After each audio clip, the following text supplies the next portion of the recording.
Morning.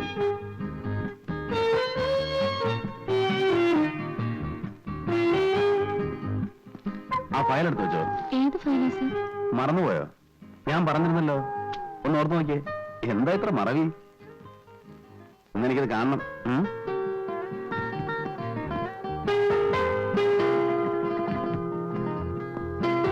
ആ ഗോവല, ചെറിയ പണി. എന്താ? നമുക്ക് മറ്റേ പാർട്ടി ഒന്ന് കാണണ്ടേ? ഏത് പാർട്ടി? രേവതി. വേറെ ആളെ നോക്ക്, എനിക്ക് പറ്റില്ല. നീ കുറച്ചേരം കാറിൽ കിടന്ന് ഉറങ്ങിയിട്ടൊക്കെ പോയാൽ മതിയാ. എനിക്ക് പറ്റില്ല എന്ന് പറഞ്ഞില്ലേ, അതെന്റെ ജോലിയല്ല. ഗോവല,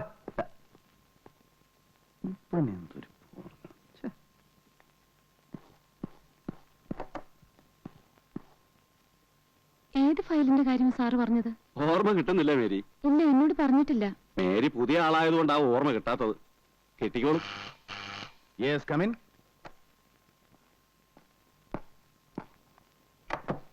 ഇതെന്താ? ഒക്കെ സൈൻ ചെയ്തിട്ടങ്ങ് പോവും. ആഴ്ചയിൽ ഒരു 3 ദിവസമെങ്കിലും ഓഫീസിൽ വന്നെങ്കിൽ ഇത്രയും പെൻഡിങ് വരില്ലായിരുന്നു. ഞാൻ ശ്രമിക്കാന്നിട്ടല്ല ഡേവിഡേ, ജോലി തിരക്കല്ലേ. ഓഫീസിലെ കാര്യം മാത്രം നോക്കിയാൽ പോരല്ലോ. വീട്ടിലാണെങ്കിൽ 100 കൂട്ടം പ്രശ്നങ്ങളാ. അറിയാം. ഇവിടെ ഇപ്പൊ ഡേവിഡിന് മാനേജ് ചെയ്യുന്ന കാര്യങ്ങളല്ലേ ഉള്ളൂ. അതെ അതെ. Yes please. സാർ, ആ ഫയൽ എനിക്ക് ഓർമ്മ കിട്ടുന്നില്ല.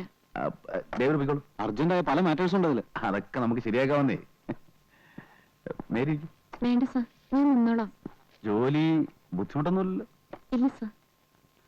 അധികം വർക്ക് റോസ്മേരിക്ക് തരരുതെന്ന് ഞാൻ ഡേവിഡിനോട് പറഞ്ഞിരുന്നു. ഈ സുന്ദരികളായ പെൺകുട്ടികൾ ഓവറായിട്ട് ജോലി ചെയ്താൽ അത് അവരുടെ സൗന്ദര്യത്തെ ബാധിക്കും. അതുകൊണ്ടല്ലേ പണ്ട് കാലത്ത് പെണ്ണുങ്ങൾ ജോലിയൊന്നും ചെയ്യായിരുന്നു. നൃത്തം, സംഗീതം, അതുപോലെയുള്ള സുകുമാര കലകളിൽ ഏർപ്പെട്ട് അങ്ങനെ കഴിയുക. ജോലി ചെയ്ത് ക്ഷീണിച്ചു വരുന്ന പുരുഷന്മാരെ വാക്കുകൊണ്ടും നോക്കുകൊണ്ടും ശരീരം കൊണ്ടും സന്തോഷിപ്പിക്കുക എന്നുള്ളതാണ് സ്ത്രീകളുടെ പ്രധാന ജോലി. നമ്മുടെയൊക്കെ ജീവിതത്തിൽ സൗന്ദര്യത്തിന് വലിയ സ്ഥാനമുണ്ട്.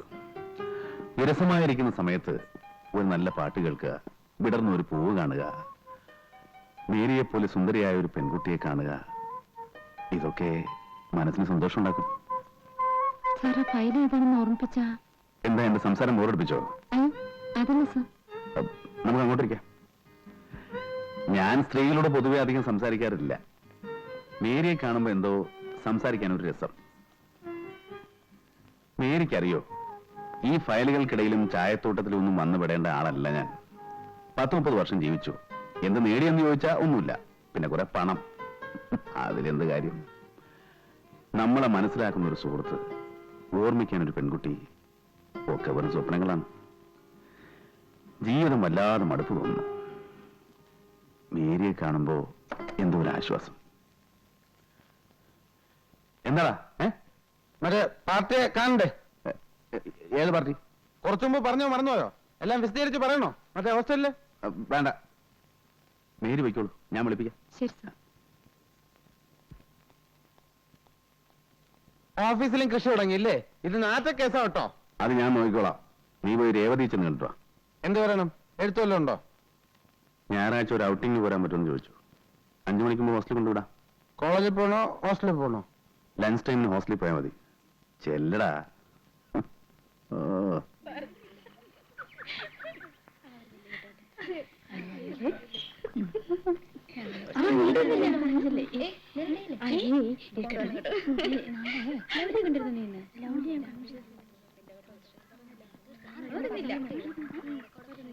പെങ്ങളെ, രേവതി എന്ന കുട്ടി കോളേജിൽ പോയോ? മുറിയിലുണ്ടല്ലോ.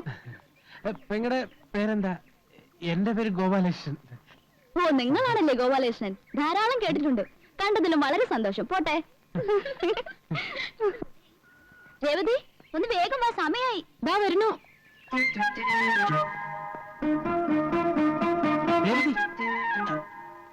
ഞാനാ ഗോപാലകൃഷ്ണൻ. വിഷ്ണു സാർ പറഞ്ഞു വെച്ചിട്ട് വന്നതാ. അയ്യോ ഈശ്വര, എന്തിനാ ഇപ്പൊ ഇങ്ങോട്ട് വന്നത്? ഇവിടെ ആകെ പ്രശ്നമായിരിക്കുക. എന്താ എന്താ പ്രശ്നം? എല്ലാം നാട്ടിനറിഞ്ഞു. വിഷ്ണുട്ടിന്റെ കത്തുകളൊക്കെ പിടിച്ചു. എല്ലാം ഡാഡിക്ക് അയച്ചു കൊടുക്കുന്നു പറഞ്ഞിരിക്കുക. സംഗതി പുലിവാലായോ? ഒരു കത്ത് വന്നാ പൊട്ടിച്ചിട്ടേ തരൂ. ഫോൺ വന്നാ തരില്ല. കാണാൻ ആള് വന്നാ അനുവദിക്കില്ല. കത്തിൽ പേര് വെക്കായിരുന്നു നന്നായി. കുറെ ചോദിച്ചെങ്കിലും വിഷ്ണുട്ടിന്റെ പേര് ഞാൻ പറഞ്ഞില്ല. ഡാഡി അറിഞ്ഞ എന്നെ കൊന്നു കളയും. അതിപ്പോ ഞാൻ സാറിനോട്. രേവതി, ആ ആരാ? ഞാനറിയില്ല. മാറ്റൻ ഇവിടെ ഉണ്ടോന്ന് ചോദിക്കായിരുന്നു. അയ്യോ ഞാനോ? അതെ, ഇതാണ് മാറ്റൻ. നിങ്ങൾക്കല്ലേ മാറ്റനോട് എന്തോ സംസാരിക്കാനുണ്ടെന്ന് പറഞ്ഞത്? പാടിപ്പോ. എന്റെ ഭഗവാനെ. നിൽക്കവിടെ. നിങ്ങളാരാ? ഞാൻ ഗോപാലകൃഷ്ണൻ എന്റെ പേര്. എന്തു വേണം? അത് പിന്നെ സാറ് കുട്ടി ഇവിടെ വേക്കൻസി ഉണ്ടോ? എനിക്കൊരു സീറ്റ് വേണമായിരുന്നു. നിങ്ങൾക്കോ? അതെ എന്റെ പെങ്ങളുണ്ട്, കോളേജ് പഠിച്ചോണ്ടിരിക്കുക, ഒറ്റയ്ക്ക്. പാവാ. എന്താ പേര്? ഗോപാലകൃഷ്ണൻ. നിങ്ങളുടെ പേരല്ല, നിങ്ങളുടെ പെങ്ങളുടെ പേര്. മേരി. മേരിയോ? മേഴ്സി. മിസ്റ്റർ, നിങ്ങൾ എന്ത് ഉദ്ദേശത്തിലാണ് ഇവിടെ വന്നത്? താൻ സത്യം പറഞ്ഞോ, അല്ലെങ്കിൽ തന്നെ പിടിച്ച് ഞാൻ പോലീസിൽ ഏൽപ്പിക്കും. അല്ല സിസ്റ്റർ, സത്യമായിട്ട് ഞാൻ ഇവിടെ വാച്ച്മാൻ! വാച്ച്മാൻ! നിക്കടാ അവിടെ.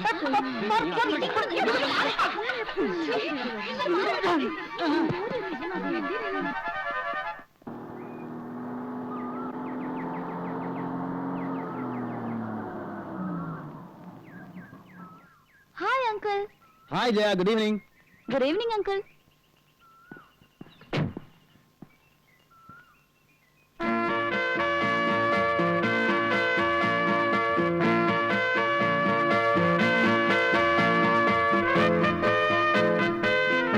പെൺകുട്ടികളുടെ വളർച്ച ദിവസം തോറുവാണെന്ന് കേട്ടിട്ടുണ്ട്. പക്ഷെ നിന്റെ വളർച്ച നിമിഷം തോറുവാ.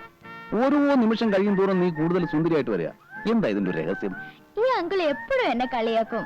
അയ്യോ അല്ല, മേനകയെ കണ്ടപ്പോ വിശ്വാമിത്രന്റെ തപസ്സിളകി എന്ന് പറയുന്ന കഥ കള്ളക്കഥയൊന്നും അല്ല.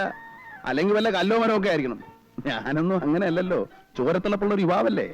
മാത്രമല്ല അങ്കിൾ കാണാൻ നല്ല സുന്ദരനാണ്. ആണോ? ആ, ആര് കണ്ടാലും ഒന്ന് നോക്കിപ്പോവും. ഈ സൗന്ദര്യത്തിലൊന്നും ഒരർത്ഥമില്ല കുട്ടി. ഒരു 10 വർഷം കഴിയുമ്പോ എനിക്ക് 40 വയസ്സാകും, നിനക്ക് 25 വയസ്സാകും. എന്ന് വെച്ചാൽ ജീവിതത്തിലെ സുവർണ കാലം നമ്മളെ വിട്ടു പോകുന്നു എന്നർത്ഥം. അത് വെറുതെ പഴക്കി കളയണോ? ഞാൻ പാഴാക്കില്ല. അപ്പൊ പിന്നെ എന്നെ ഒറ്റപ്പെടുത്താണോ? ഇല്ല, അങ്കിളും കൂട്ടാം. പോട്ടെ അങ്കിൾ. അങ്ങനെ അങ്ങ് പോയാലോ? ജയ ഇതുവരെ എന്റെ വീട്ടിൽ വന്നിട്ടില്ലോ. വന്നാ ഒരു കാപ്പിയെ കുടിച്ചിട്ട് പോവാം. ഇന്നില്ല, ഇനി ഒരിക്കൽ വരാം. മതി, ധൃതിയില്ല. ഞാൻ ജയക്കൊരു സമ്മാനം തരുന്നുണ്ട്. എന്താ? ഒരു പച്ച മരതക കല്ല് വെച്ച സ്വർണ്ണ നെക്ലസ്. അയ്യോ, വീട്ടിലറിഞ്ഞ എന്നെ കൊന്നു കുഴിച്ചു മൂടും. അതിന് വീട്ടിൽ അറിയണ്ടെന്നേ, അല്ലെങ്കിൽ റോൾഡ് ഗോൾഡാന്ന് പറഞ്ഞാ മതി. എന്താ? ശരി. സാറേ, സാറേ, ഞാൻ പോട്ടെ അങ്കിൾ. ആ സാറേ. എടാ, എന്താടാ, എന്ത് പറ്റി?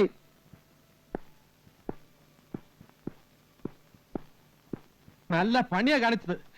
എന്നെ ചെകുത്താന്റെ മുന്നിൽ പറഞ്ഞു വിട്ടിട്ട് സാറ് ഇവിടെ വന്നെന്ന് സൊല്ല. ഞാൻ 3-3:30 മണി വരെ ഓഫീസിൽ കാത്തിരുന്നു. നീ എവിടെ പോയി കിടക്കായിരുന്നു? തടി കേടാവാതെ രക്ഷപ്പെട്ട എന്റെ അമ്മയുടെ ഭാഗ്യം. ഇല്ലെങ്കിൽ ആ പോലീസുകാരൻ നെഞ്ചത്തുകാരൻ ഇറങ്ങിയേനെ. എല്ലാം കൂടെ ആക്കിയോ? കുളം ആക്കിയതല്ല, ആയിപ്പോയി. ആ രേവതി പാവം 2 ദിവസം കൊണ്ട് ചടച്ചെല്ലും തോലും ആയിപ്പോയി. എല്ലാം വിസ്തരിച്ചു പറയാം. ബാ.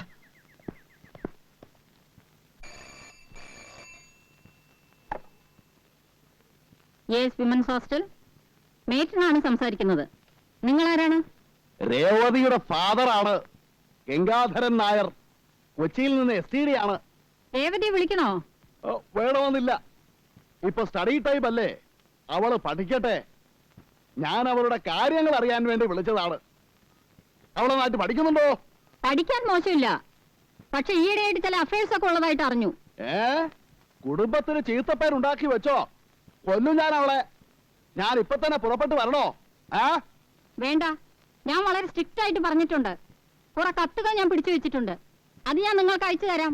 വേണ്ട, എനിക്കൊന്നും കാണണ്ട. കണ്ടാൽ ആ ദേഷ്യത്തിന് ഞാൻ അവളെ 2 കഷണമാക്കും. അവളുടെ പഠിപ്പ് ഞാൻ അവസാനിപ്പിക്കും. അതൊക്കെ സിസ്റ്റർ തന്നെ എടുത്ത് നശിപ്പിച്ചേക്ക്. പിന്നെ വരുന്ന കത്തുകളൊക്കെ സെൻസർ ചെയ്തിട്ട് കൊടുത്താൽ മതി. ശരി. വിസിറ്റേഴ്സിന് ആരെയും അനുവദിക്കണ്ട. എന്തെങ്കിലും ആവശ്യം വന്നാൽ എന്റെ ഒരു കസിനുണ്ട്, അയാളെ അറിയിച്ചാ മതി. വിഷ്ണുനാരായണൻ എന്നാണ് പേര്. പ്ലാന്റർ ആണ്. ഓ, വിഷ്ണു താങ്കളുടെ കസിനാണോ? വിഷ്ണുവിനെ ഞാൻ അറിയും. ഈ ഹോസ്റ്റലിന്റെ അഡ്വൈസറി കമ്മിറ്റി മെമ്പറാണ് അദ്ദേഹം. ഓഹോ, എങ്കിൽ സിസ്റ്റർ ഒരു ഉപകാരം ചെയ്യണം. ഇപ്പോൾ തന്നെ വിഷ്ണുവിനെ വിളിച്ചൊന്ന് പറയണം, അവളെ ഒന്ന് ഉപദേശിക്കാൻ. പുറത്തു വിടണമെങ്കിൽ വിഷ്ണുവിന്റെ ഒപ്പം വിട്ടാൽ മതി. ഓക്കെ, STD ആണ്. നിർത്തട്ടെ. Thank you sister. കലക്കിട്ടോ, സമ്മതിച്ചിരിക്കുന്നു. ഈ മൂരാച്ചികളെയൊക്കെ വിറ്റ് കാശ് നമ്മുടെ കയ്യിലില്ലേ ഗോപാല? ഏറ്റാതെ ഇപ്പൊ വരും ഫോൺ. കണ്ടോ? Hello, Vishnu here. ആ നമസ്കാരം സിസ്റ്റർ. ഞാനിപ്പോ ഓഫീസിൽ നിന്ന് വന്ന് കയറിയതേ ഉള്ളൂ. എന്താ വിശേഷിച്ച്? കൊച്ചിയിൽ നിന്ന് ഗംഗാധരനായിട്ട് വിളിച്ചിരുന്നു. അപ്പോഴാണ് അറിയുന്നത് നിങ്ങൾ കസിനാണെന്ന്. ഓഹോ, ഏട്ടൻ എന്താ വിശേഷിച്ച്? ഞങ്ങളുടെ ഒരു കുട്ടി അവിടെ ഉണ്ട്, രേവതി. ഉവ്വ്, അവളുടെ ഒരു കാര്യം സംസാരിക്കാനുണ്ടായിരുന്നു. മിസ്റ്റർ വിഷ്ണുവിന് നാളൊന്നും ഇവിടെ വരെ വരാൻ അസൗകര്യം ഉണ്ടാവുമോ? നോക്കട്ടെ. നോക്കിയാ പോരാ, വരണം, അത്യാവശ്യമാണ്. ഓക്കെ സിസ്റ്റർ, നാളെ രാവിലെ ഓഫീസിലേക്ക് പോകുന്ന വഴി ഞാൻ അവിടെ വരാം. Thank you. എപ്പടി ഗോപാലകൃഷ്ണ. ரொம்ப பிரமாதம் சார். എത്രയാ മൊത്തം തന്നത്? 2000. ആ, ഇത് 1550 രൂപയുടെ റെസിറ്റ്, ബാലൻസ്. എന്റെ കുട്ടികളൊക്കെ നന്നായിട്ട് പഠിക്കുന്നുണ്ടല്ലോ. എല്ലാവരും നന്നായി പഠിക്കുന്നുണ്ട്. കോഴിക്കോട്ട് കയറിയ ഒരു നമ്പൂരി കുട്ടിയില്ലേ, ആ, ഇന്ദു. ആ കുട്ടി എല്ലാത്തിനും മിടിക്കുക, പഠിക്കാനും പാട്ടിനും ഡാൻസിനും ഒക്കെ. ഇത്തവണ യൂണിവേഴ്സിറ്റി യൂത്ത് ഫെസ്റ്റിവലിന് വിടണമെന്ന് വെച്ചിരിക്കുക. എന്റെ കുട്ടികളെയൊക്കെ നന്നായിട്ട് നോക്കിക്കൊള്ളണം. കണക്കില്ലാത്ത പണമുള്ളത് കൊണ്ടല്ല ഞാനിതൊക്കെ ചെയ്യുന്നത്. പിന്നെ മനസ്സിന്റെ ഒരു തൃപ്തി. ഇവരൊക്കെ രക്ഷപ്പെട്ടാൽ ഓരോ കുടുംബമാണ് രക്ഷപ്പെടുന്നത്. നിങ്ങൾ ചെയ്യുന്ന പുണ്യത്തിന് ദൈവം നിങ്ങൾക്ക് തരും. ഓ. തരുന്നുണ്ടല്ലോ.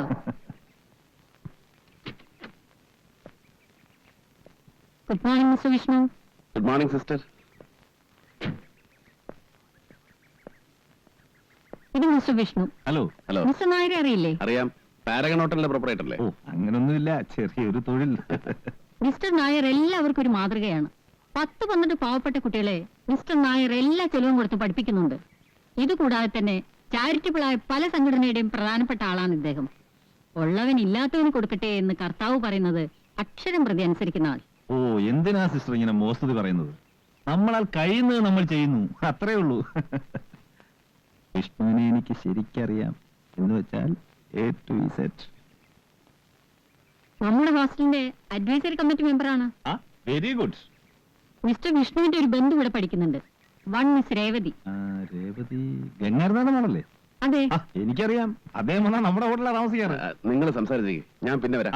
Take it easy man. ഞാൻ പോവാൻ. ചിറ്റപ്പം മോളെ കാണാൻ വന്നപ്പോ നമ്മൾ ഒഴിഞ്ഞു കൊടുക്കല്ലേ നല്ലത്, അല്ലേ സിസ്റ്റർ? ആ, ഞാൻ ഇറങ്ങട്ടെ. Mister Vishnu, best of luck. വരൂ.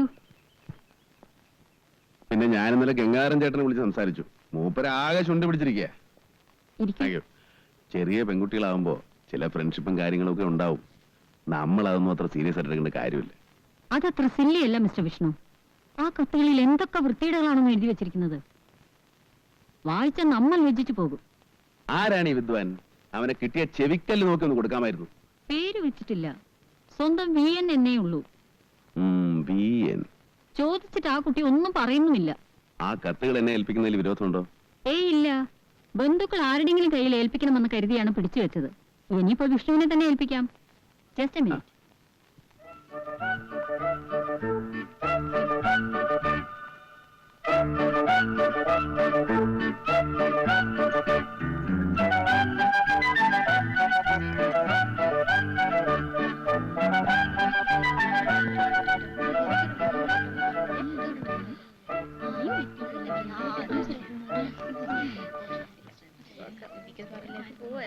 മിസ്റ്റർ വിഷ്ണു, ആ.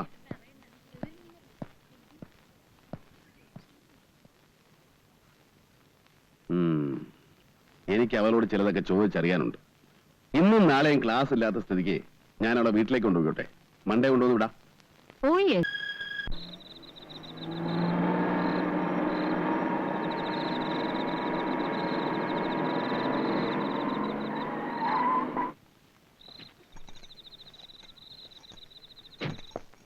ഗോപാല, എടാ ഗോപാല. എന്തോ? ഞാൻ ശരിക്കും പേടിച്ചു. ഇത് എവിടെയായിരുന്നു?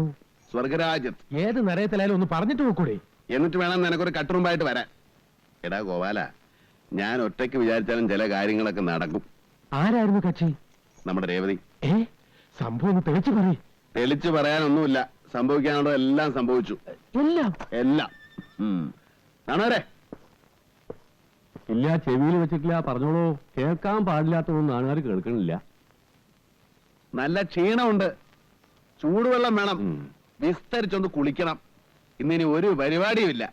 നല്ല ഭക്ഷണവും കഴിച്ച് ഒരു ലാർജ് പഠിച്ച് സുഖമായിട്ട് കിടന്ന് ഉറങ്ങാ. വേണ്ടല്ലേ?